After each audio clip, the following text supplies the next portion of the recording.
और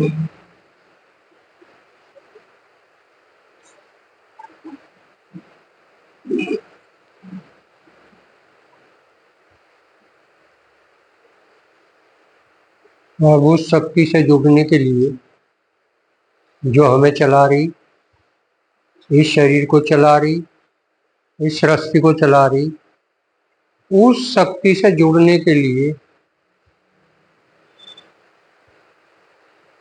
ये 5 जो प्रत्याहार बताया था, इन 5 से कटना, अगर इन 5 से ना कटे हम तो शरीर और संसार से जुड़े रह जाएंगे। और मन, बाह्य बाधा तो है ये 5 ज्ञानेंद्रिय, ये बाहर के संवेदन शरीर को प्राप्त हो रहे, तो बाहर की जो बाधाएं हैं वे तो बाहर के संवेदन, जैसे हम सो रहे, बाहर की तेज आवाज आ जाओ तो एकदम कान जाग जाएंगे और हम वो चेतना कान के साथ जुड़ जाएगी, आंख के साथ जुड़ जाएगी, नाक के साथ जुड़ जाएगी। तो शरीर के साथ ये 5 ज्ञानेंद्रिय अगर काम करने लगे तो हम शरीर और संसार से जुड़ जाएंगे। ये बाहर के पदार्थों के, आंख बाहर के पदार्थों के संवेदना लेकर आ रही, माइंड को पहुंचा रही, कान आवाज पहुंचा रहे, नाक गंध पहुंचा रहा, बाहर गंदगी है, बदबू आ रही, सुगंध आ रही, और ये जिह्वा बाहर के पदार्थों का टेस्ट ले रही, तो ये संवेदना पैदा कर रही, सेंसेशन। तो ये बाह्य बाधा है और आंतरिक बाधा है मन। अगर वह चेतना उसके साथ जुड़ जा तो इन 5 ज्ञानेंद्रियों से जो हमने अपने अंदर संग्रहित कर रखा है, फिर वो चिंगारी उठनी शुरू हो जाएंगी। जैसे अगर ईंधन दोगे तो अग्नि जलना शुरू हो जाएगी, और तेज जलना शुरू हो जाएगी, तृष्णा पैदा होनी शुरू हो जाएगी।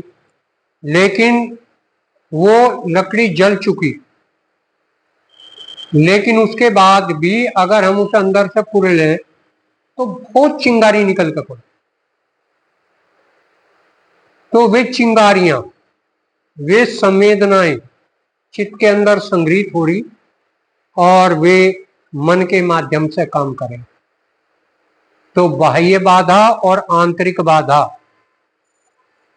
अगर इनसे हट जाएं, प्रत्याहार बताया था, और धारणा, आज तक जो धारणाएं हमने बना रखी है शरीर और संसार की, उनसे हट जाएं, उन धारणाओं को चेंज कर दें।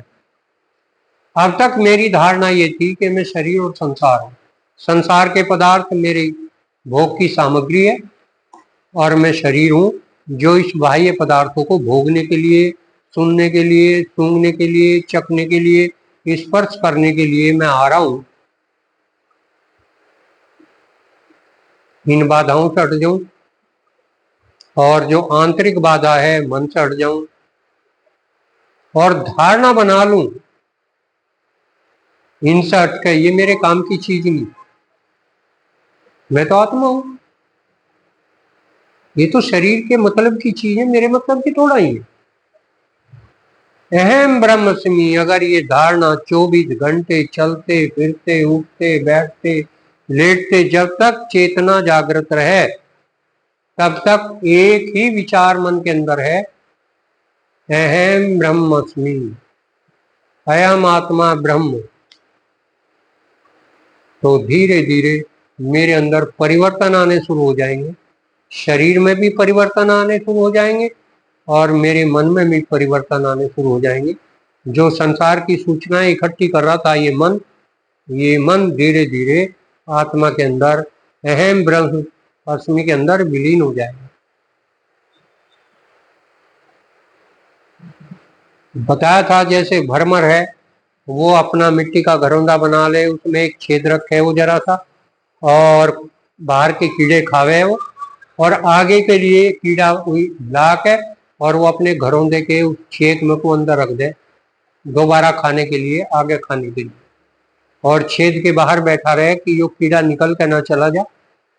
और कीड़ा भी बाहर की ओर उस भरमर को देखता रहे, डरता है उससे, और बीच बीच में वो भरमर उसे काट भी ले तो उसके अंदर और तड़फन पैदा हो, तो लगातार उसकी दृष्टि उस भरमर पे ही पड़ी रहे, कीट की।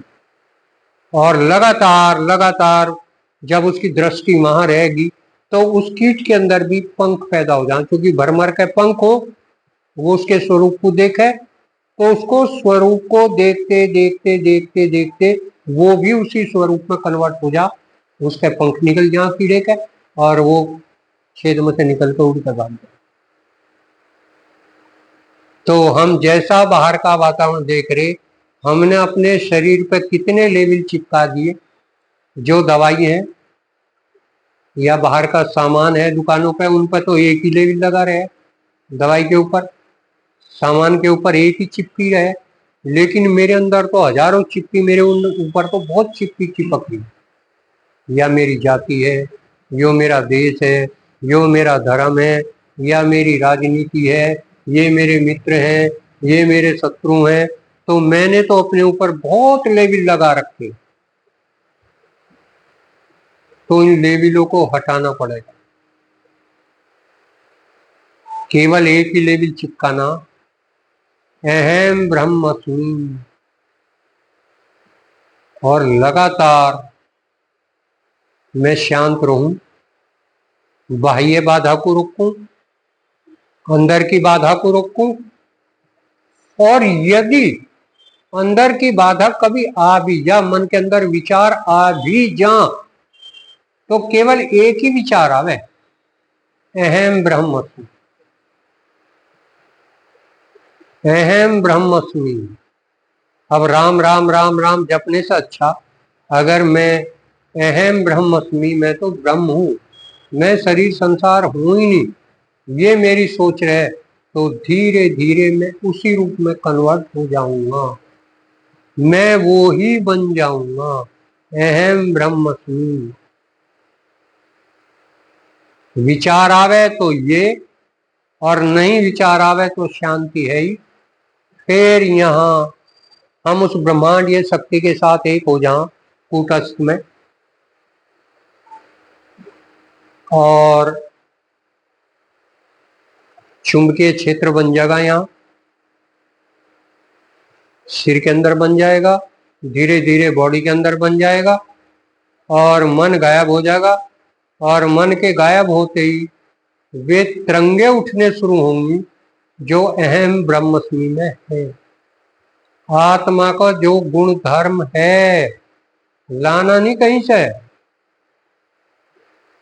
सूरज है, रोशनी आ रही, लेकिन बीच में बादल आ गए, तो वह रोशनी मेरे तक नहीं आ पा रही।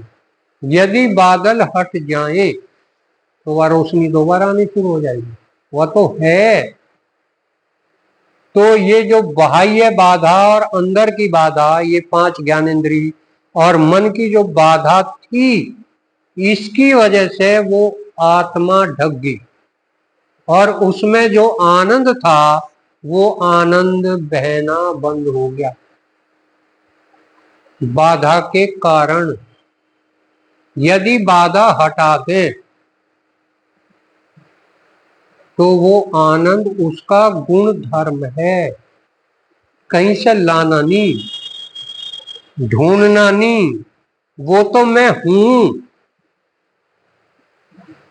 लेकिन मैं अपने स्वरूप को भूल गया, मैं आत्मा को भूल गया, और शरीर और संसार के साथ जुड़ गया। तो वहां से हटते ही देर नहीं लगेगी,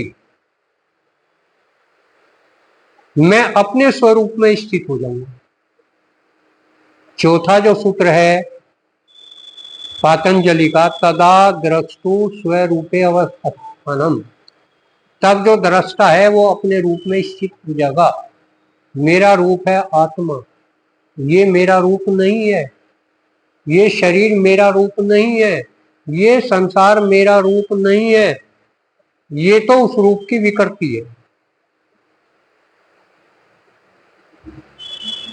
तो ध्यान उन बाधाओं को हटते ही मैं अपने स्वरूप में स्थित हो जाऊंगा और वो आनंद की लहरें बहनी शुरू हो जाएंगी जिसकी आप इस संसार में कल्पना नहीं कर सकते। और जब एक बार उन लहरों का स्वाद मिल जाएगा, चाहे दुनिया कितनी भी आपको संसार में झोंकने की कोशिश करे, लेकिन फिर आप उस स्थिति से वापस लौट नहीं सकते। अगर एक बार उस आनंद को चख लिया तो फिर वहां से हम नहीं हट पाएंगे। ये संसार के पदार्थ और संसार के काम ये शरीर फिर भी करता रहेगा, लेकिन आत्मा का आनंद लगातार लगातार लगातार लगातार बहता ही रहेगा। और जब तक आप उसके संपर्क में रहेंगे, वो आनंद जब तक बहता रहेगा, शरीर में कोई परिवर्तन नहीं होगा। शरीर उसी स्थिति में रुका रहेगा, ना उसमें कोई वृद्धि होने की, ना उसमें कोई ह्रास होने का। उसी स्थिति में, जिस स्थिति में वो है, उसी स्थिति में बना रहेगा। चाहे उसे 100 साल, 200 साल, 500 साल, 1000 साल आप जब तक रखना चाहो, वो तब तक उसी स्थिति में बना रहेगा। फिर हमें बाह्य भोजन की, बाह्य पदार्थ की जरूरत नहीं है। हम उस महाप्राण से, यहाँ मेडुला से जुड़ जाएंगे शांत होते ही, और वो प्राण हमारे शरीर को संचालित करने लगेगा। संसार के सारे कार्य भी अपने आप होने लगेंगे। आपको किसी के बारे में सोचने की जरूरत नहीं है। जैसे फोन में जो कुछ आपने डाउनलोड कर रखा, आपका फोन वो दिखाएगा। लेकिन यदि आप नेट से जुड़ गए तो नेट पे सब कुछ रखा हुआ है, आपका फोन भी पूरे संसार से जुड़ जाएगा। उससे आप जो भी इंफॉर्मेशन कलेक्ट करना चाहो, आपको कुछ नहीं करना, वो तो इंफॉर्मेशन नेट में डाउनलोड है। इसी तरह आपकी आत्मा में सब प्रज्ञा पूरे ब्रह्मांड की डाउनलोड है। वे सारे कार्य फिर अपने आप ऑटोमेटिक मोड पे होने लगेंगे। आपको कुछ भी करने की जरूरत नहीं पड़ेगी। शरीर अपने आप चलेगा, अपने आप देखेगा, अपने आप सुनेगा, क्योंकि वह प्रज्ञा उसी में है। प्रज्ञा, बुद्धि तो नाम है। जो कुछ हमने डाउनलोड करा उसमें हमें ये विवेक जागृत हो जा हमें क्या करना और क्या नहीं करना।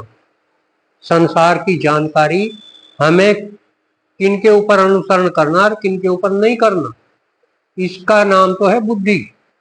लेकिन वो प्रज्ञा जो आत्मा में है, देखो ये शरीर कैसे बना दिया, ये संसार कैसे बना दिया, सूरज कैसे बना दी, ग्रह कैसे बना दी, हर प्रकृति कैसे बना दी, ये सब प्रज्ञा उस आत्मा में है। हमने कुछ नहीं, हमारे अंदर तो केवल बाहर की जानकारी डाउनलोड है। सोचो बैठ के, हम सोचे ये शरीर कैसे बनाया उसने। दुनिया का कोई वैज्ञानिक इसका एक सेल नहीं बना सकता, इसका एक बाल नहीं बना सकता। और उस शक्ति को देखो, उसने कैसे चींटी के शरीर में भी वही सब पार्ट लगा दिए, वही सब प्रक्रियाएं चल रही। हाथी के पार्ट में उसे पता है ये ऊंचा है तो खाने के लिए सूंड लगा दिया, ऊंचा है सूंड लगा दिया। पशु है, पैरों पर चल रहा तो उसकी गर्दन लंबी कर दी नीचे को घास खाने के लिए। अरे उसने तो सब कुछ देखो किस हिसाब से रच दिया। मच्छर है, खून पी रहा, उसका भोजन है तो देखो उसमें कैसा डंक लगा दिया। बैठेगा और एकदम अंदर पुचाओगा, पीकर अपना भोजन करेगा। हर चीज को उसने कैसे बनाया, उसकी रचना देखो तो समझो वो क्या चीज है। अरबों खरबों खरबों ग्रह घूम रहे ब्रह्मांड में, और कोई सेकंड के करोड़वें हिस्से में भी इधर से उधर नहीं हो रहा, सब अपनी जगह चल रही, हर प्रकृति अपने हिसाब से बनाई उसने और उसको चला रहा, कहीं कोई गलती नहीं कर, कोई गलती नहीं। तो उस शक्ति के साथ हम तभी जुड़ पाएंगे, धारणा एवं ब्रह्मसु, और लगातार शांत शांत, केवल एक यही तरीका उस शक्ति से मिलना। और यदि लगातार शांत रहेंगे, घंटा 2 घंटा 4 घंटा 10 घंटा लंबे समय तक, तो उसका नाम है समाधि। शांत रहने का नाम तो ध्यान है, और वही स्थिति अगर हमारी लंबे समय तक 10 घंटे 20 घंटे वही स्थिति बनी रहे, तो उसका नाम है समाधि, समाधि गति। तो ध्यान पहले समझे और फिर उसके ऊपर आचरण, शरीर और संसार से हटे, धीरे धीरे धीरे धीरे हटे, और उस शक्ति के साथ हम जुड़ते चले। तो आज